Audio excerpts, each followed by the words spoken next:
Hi friends, எல்லாருக்கும் வணக்கம்.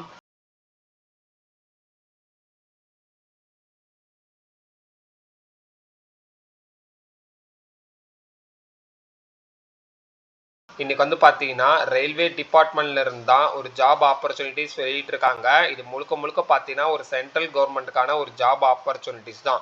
Recruitment for 2020-25 ஃப்ரெஷர்ஸ்க்காக job notification வெளியிட்டிருக்காங்க. இப்போ தான் நம்ம சேனலில் ஃபஸ்ட் பார்க்குறீங்கன்னா லைக் ஷேர் அண்ட் சப்ஸ்கிரைப் பண்ணிட்டு கூட இருக்க பெல் ஐக்கான ஆளுன்னு சொல்லி கிளிக் பண்ணி வச்சுக்கோங்க. ஓகேங்களா? இந்த போஸ்டிங்ஸ்க்கான முழு இன்ஃபர்மேஷனை தெளிவாக சொல்லியிருக்கேன். அதனால் ஸ்கிப் அவுட் பண்ணாமல் கடைசி முடிக்கும் பாருங்கள். இப்போ வந்து பார்த்தீங்கன்னா கிரேட் 1லையும் கிரேட் 3லையும் தான் ஜாப் ஆப்பர்ச்சுனிட்டிஸ் வெளியிட்டிருக்காங்க ஆர்ஆர்பியிலேருந்து. இதுக்கான அஃபீஷியல் சைட்டு எப்படி அப்ளை பண்ணுறது எல்லாமே கீழே டிஸ்கிரிப்ஷன் லிங்காக கொடுக்குறேன். அதே மாதிரி நம்மளோட பிளாகிங் சைட்லையும் இருக்குது. நீங்கள் ஜஸ்ட் ரெண்டில் இது வேணால் செக் பண்ணி பார்க்கலாம். ஓகேங்களா? இந்த போஸ்டிங்ஸ்க்கான எலிஜிபிலிட்டி க்ரைட்டீரியா என்ன அப்படின்னு சொல்லிட்டு பார்த்தீங்கன்னா, நீங்கள் 18லேருந்து 35 ஏஜ் கேட்டகரிக்குள்ளார இருக்கீங்கன்னா தாராளமாக இந்த போஸ்டிங்ஸ்க்கு வந்து அப்ளை பண்ணிக்கலாம். ஓகேங்களா? அது கூட வந்து பார்த்தீங்கன்னா எஜுகேஷன் பொறுத்த வரைக்கும் நீங்கள் ஐடிஐ முடிச்சிருந்தாலும் அல்லது டெக்னிக்கலி குவாலிஃபைடாக இருந்தாலும் இந்த போஸ்டிங்ஸ்க்கு வந்து தாராளமாக அப்ளை பண்ணிக்கலாம். அதே மாதிரி இந்த போஸ்டிங்ஸ்க்கான மெடிக்கல் ஸ்டாண்டர்டாக அனௌன்ஸ்மெண்ட் பண்ணியிருக்காங்க. நான் அஃபீஷியல் பிடிஎஃப் சைட்டில் காட்டி உங்களுக்கு அதில் என்ன ஸ்கீம்னு சொல்லிட்டு நான் வெளியிடுறேன். ஓகேங்களா? இப்போ வந்து பார்த்தீங்கன்னா 2 டைப்ஸ் ஆஃப் ஜாப்ஸ் ஓப்பனிங்ஸ் வந்து இருக்குது. கிரேட் 1 அண்ட் தென் கிரேட் 3 இருக்குது. இதுக்கான பே ஸ்கேல் பொறுத்த வரைக்கும் பார்த்தீங்கன்னா லெவல் 5லையும் லெவல் 2லையும் வெளியிட்டு இருக்காங்க. லெவல் 5க்கான போஸ்டிங்ஸ் பொறுத்த வரைக்கும் பார்த்தீங்கன்னா general, OBC, ST, ST, economically weaker section ஸ்டூடெண்ட்ஸ்லாம் இந்த போஸ்டிங்ஸ்க்கு வந்து அப்ளை பண்ணிக்கலாம். லெவல் 2ல் பொறுத்த வரைக்கும் ஆல் டைப் ஆஃப் கேஸ்ட் ஸ்டூடெண்ட்ஸும் இந்த போஸ்டிங்ஸ்க்கு வந்து தாராளமாக அப்ளை பண்ணிக்கலாம். ஓகேங்களா? இதுக்கான அப்ளிகேஷன்ஸ் ப்ராசஸ் எல்லாமே கீழே அஃபீஷியல் வெப்சைட் லிங்க்கில் தான் நீங்கள் வந்து அப்ளை பண்ணோம். அதுக்கான லிங்க்கும் நான் கீழே டிஸ்கிரிப்ஷன் லிங்காக கொடுக்குறேன். மறக்காமல் செக் பண்ணி பாருங்கள். ஓகேங்களா?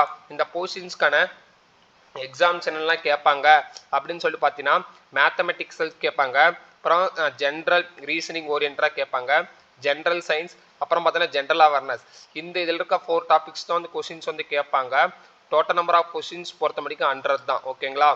நம்பர் ஆஃப் மார்க்ஸ் எவ்வளோ இருக்கும் அப்படின்னு சொல்லிட்டு பார்த்தீங்கன்னா ஒவ்வொரு கொஸ்டின்ஸ்லேருந்து பார்த்தீங்கன்னா 25 வந்து வரும். ஒரு செக்ஷனில் மட்டும் பார்த்தீங்கன்னா ஜென்ரல் சயின்ஸில் மட்டும் பார்த்தீங்கன்னா 40 கொஸ்டின்ஸ் வரும். டோட்டலாக வந்து பார்த்தீங்கன்னா 100 மார்க்ஸ் வந்து எழுதுற மாதிரி இருக்கும். இதை பற்றி ஃபர்தர் உங்களுக்கு டவுட் இருந்துச்சுன்னா கீழே எக்ஸாம் பேட்டர்ன் பற்றி டவுட் இருந்துச்சுன்னா கீழே கமெண்ட் செக்ஷனில் கமெண்ட் பண்ணுங்கள். இது எல்லாமே பார்த்தீங்கன்னா சிபிடி டெஸ்ட்டாக தான் இருக்கும். அதாவது பார்த்தீங்கன்னா computer based on online test தான். ஓஎம்ஆர் தான் நீங்கள் வந்து செட் பண்ணுற மாதிரி இருக்கும். இதுக்கு நெகட்டிவ் மார்க்ஸ் கண்டிப்பாக இருக்கும். ஓகேங்களா? அதனால் செக் பண்ணி பாருங்கள். இந்த போஸ்டிங்ஸ்க்கான வெரிஃபைட் டாக்குமெண்ட்ஸ்லாம் என்னென்ன கொடுக்கணும்னு சொல்லிட்டு இந்த பிடிஎஃப்லேருந்து தெளிவாக சொல்லியிருக்காங்க. நீங்கள் ஜஸ்ட் அதையும் செக் பண்ணி பாருங்கள் எப்படி அப்ளை பண்ணுறதுன்னு சொல்லிட்டு. இந்த பிடிஎஃப்ல லிங்காக கொடுத்துருக்காங்க. அந்த லிங்க் எல்லாமே நான் தெளிவாக கீழே வந்து கொடுத்துருக்கேன். ஓகேங்களா? அதே மாதிரி இந்த போஸ்டிங்ஸ்க்கான அஃபீஷியல் சைட் ஃபார் எக்ஸாம்பிள் நீங்கள் தமிழ்நாடாக மென்ஷன் பண்ணியிருக்கீங்க அப்படின்னு நினச்சிங்கன்னா அதை நான் வந்து இதில் மென்ஷன் பண்ணியிருப்பாங்க. நீங்கள் இதுலேயும் பார்த்துக்கலாம். அப்படின்னா நம்ம வெப்சைட்லேயும் நீங்கள் வந்து செக் பண்ணி பார்த்துக்கலாம். ஓகேங்களா? இம்பார்ட்டன்ட் நோட்ஸும் கொடுத்துருக்காங்க, ஜென்ரல் கைட்லைன்ஸும் கொடுத்துருக்காங்க. இந்த போஸ்டிங்ஸ்க்கு அப்ளை பண்ணுறீங்கன்னா உங்களுக்கு என்னென்ன க்ரைட்டீரியாலாம் தேவைப்படணும், என்னென்ன க்ரைட்டீரியாலாம் உங்களுக்கு வந்து இருக்கணும் அப்படின்னு சொல்லி கொடுத்துருக்காங்க. இந்த போஸ்டிங் சிபிடி கொஸ்டின்ஸ் பொறுத்த வரைக்கும் பார்த்தீங்கன்னா ஹிந்தி இங்கிலீஷில் தான் வரும் அப்படின்னு சொல்லியிருக்காங்க. அது கூட பார்த்தீங்கன்னா 13 ரீஜனல் லாங்குவேஜ்லையும் வரும் அப்படின்னு சொல்லியிருக்காங்க. பெங்காலி, குஜராத், கன்னடா, அப்புறம் பார்த்தீங்கன்னா மராட்டி, ஒரிசா, பஞ்சாப், தமிழ், தெலுங்கானா, இந்த மாதிரி வேரியஸ் டைப்ஸ் ஆஃப் கொஸ்டின்ஸில் லாங்குவேஜஸில் கொஸ்டின்ஸ் வந்து வரும்னு சொல்லி தெளிவாக போட்டிருக்காங்க. ஓகேங்களா? மாடிஃபிகேஷன் ஃபார் த அப்ளிகேஷன் சொல்லி நீங்கள் கரெக்ஷன்ஸ் ஏதோ பண்ணுனா அதுக்கான டீட்டெயில்ஸ் வந்து கொடுத்துருக்காங்க. ஓகேங்களா?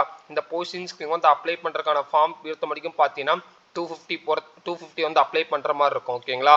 நீங்கள் வந்து பார்த்தீங்கன்னா ஓபிசி கேஸ்டாக இருக்கீங்க, உங்களுக்கான ஃபீஸ் பொறுத்த வரைக்கும் பார்த்தீங்கன்னா 250 பே பண்ணுற மாதிரி இருக்கும் அப்படின்னு சொல்லியிருக்காங்க. இந்த பேமெண்ட்கான ஃபீஸ் எதுவுமே அந்த ரீஃபண்ட் பண்ண மாட்டாங்க. ஓகேங்களா? ஒன்ஸ் நீங்கள் பே பண்ணிட்டீங்கன்னா அதுக்கான உங்களுக்கு வேல்யூ ப்ரூஃப்காக ஸ்க்ரீன்ஷாட் வந்து எடுத்து வச்சுக்கோங்க. ஒன்ஸ் நீங்கள் ஷார்ட் லிஸ்ட் ஆகிட்டிங்கன்னா உங்களுக்கு த்ரூ அவுட் உங்கள் மெயிலே கால் லெட்டர்ஸ் வந்து வரும். நீங்கள் அது மூலியமாக செக் பண்ணிக்கலாம். ஓகேங்களா? இந்த நோட்டிஃபிகேஷன் பற்றி ஃபுல் டீட்டெயில்ஸும் நான் இன்ஸ்ட்ரக்ஷனாக ரீட் பண்ணிட்டேன்னு நினைக்கிறேன். ஏன்னா நிறைய பேஜஸ் இருக்குது, எல்லாமே நான் கோ த்ரூ பண்ண முடியாது. அதனால் அந்த நோட்டிஃபிகேஷன் லிங்க் நான் கீழே டிஸ்கிரிப்ஷன் லிங்காக கொடுக்குறேன். மறக்காமல் செக் பண்ணி பாருங்கள். நம்ம சேனலை முடிஞ்ச வரைக்கும் லைக் ஷேர் சப்ஸ்கிரைப் பண்ணிட்டு உங்கள் ஃப்ரெண்ட்ஸ் அண்ட் ஃபேமிலிஸ்க்கு தாராளமாக அனுப்பிச்சு வைங்க. ஓகேங்களா? இந்த வீடியோ இதோட நான் முடிச்சுக்கிறேன். Thank you so much. Have a nice day.